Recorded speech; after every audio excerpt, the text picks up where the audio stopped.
আমি প্রত্যেক বাঙালির ঘরে ঘরে ওষুধের সাধারণ জ্ঞানটা পৌঁছে দিতে চাই, যাতে কেউ ভুল ওষুধ না খায় আর ওষুধের পার্শ্ব প্রতিক্রিয়ার থেকে রক্ষা পায়।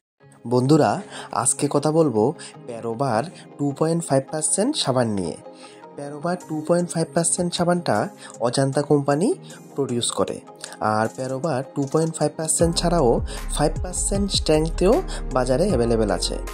এটা মেনলি ডাক্তার প্রেসক্রাইব করে একনি আর অয়েলি স্কিন কন্ডিশনের জন্য। মানে একনি তো আপনারা জানেন ব্রণ, যেটাকে আমরা বাংলাতে ব্রণ বলে থাকি।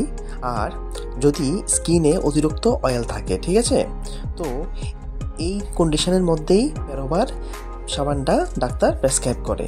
আর এটা মেনলি যে ময়লা আছে স্কিনের, সে ময়লাটাকে পরিষ্কার করে, অতিরিক্ত অয়েলটাকে পরিষ্কার করে, আর স্কিনের যে পোর্সগুলি আছে, বা সোজা বাংলায় যেটাকে আমরা স্কিনের ছিদ্র বলে থাকি না, ওই ছিদ্রগুলিকে পরিষ্কার করবে।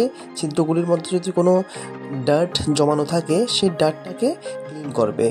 আর প্যারোবার আপনার যে একনি তৈরি করে ওই ধরনের ব্যাকটেরিয়াকে মারবে, ঠিক আছে। আর তাছাড়া নতুন যাতে একনি তৈরি না হয় সেদিকেও খেয়াল রাখে। আর বন্ধুরা, বলে দিই, যারা চ্যানেলে নতুন এসেছেন তারা কিন্তু চ্যানেলটি অবশ্যই সাবস্ক্রাইব করবেন এই ধরনের ইম্পর্ট্যান্ট মেডিসিনাল ইনফরমেশানগুলি পাওয়ার জন্য। তো আরও কিছু ইম্পর্ট্যান্ট ইনফরমেশান রয়ে গেছে এখানে। প্যারোবার 2.5% যে সাবানটা আছে, বা 5% যে সাবানটা মার্কেটে পাওয়া যায়, দুটোই সেম, আর শুধু স্ট্রেংথটা আলাদা। আর এগুলি মেনলি আপনি প্রয়োজনে ডেইলি 2 থেকে 3 বার ইউজ করতে পারবেন এফেক্টেড এরিয়ার উপরে, ঠিক আছে। যেখানে আপনার একনি এসেছে মুখের মধ্যে যদি হয়ে থাকে, তাহলে মুখের উপরে আপনি লেদার তৈরি করতে হবে, মানে একটা সাবানটা যখন লাগাবেন একটু ফেনা তৈরি করতে হবে। তারপরে আপনাকে 1 থেকে 2 মিনিট এভাবে রাখতে হবে, ঠিক আছে। তারপর আপনাকে ধুয়ে ফেলতে হবে। তো এইভাবে আপনি প্রয়োজনে ডেইলি 2 থেকে 3 বার ব্যবহার করতে পারবেন। আর মনে রাখবেন, যদি আপনার স্কিন খুব সেন্সিটিভ হয় তাহলে কিন্তু এই সাবানটি আপনি ব্যবহার করবেন না। বা আপনার স্কিন যদি বেনজোয়েল পারক্সাইডের প্রতি সেন্সিটিভ থাকে, তখনও কিন্তু আপনি ব্যবহার করতে পারবেন না।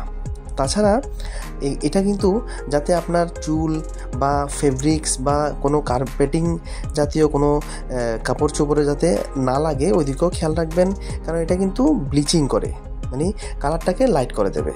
থ্যাংক ইউ বন্ধুরা ভিডিওটি দেখার জন্য। Thank you.